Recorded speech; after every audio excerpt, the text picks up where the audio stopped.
आंबेडकर 1918ला पुढच्या वर्षी 100 वर्ष होतील. काय म्हणतात?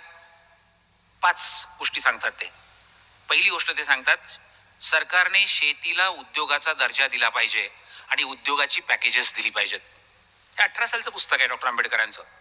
दुसरा मुद्दा ते म्हणतात, शेतीला 24/365 इरिगेशन मिळालं पाहिजे, सिंचन मिळालं पाहिजे, पाणी मिळालं पाहिजे.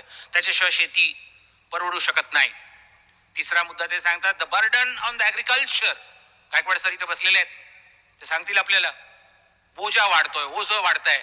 सो तुमच्या फॅमिलीमधल्या एका मुलाला आंबेडकर सांगतात एज्युकेशन फील्डमध्ये पाठवा, एखाद्या मुलीला व्यापारात पाठवा, कॉमर्स, एखाद्या मुलाला उद्योगात पाठवा, इंडस्ट्री, एखाद्याला सर्व्हिस सेक्टरमध्ये पाठवा आणि एकच मुलगा किंवा मुलगी शेतावर ठेवा. सगळे जर शेतावर राहिले तर बर्डन इज एक्सेसिव्ह.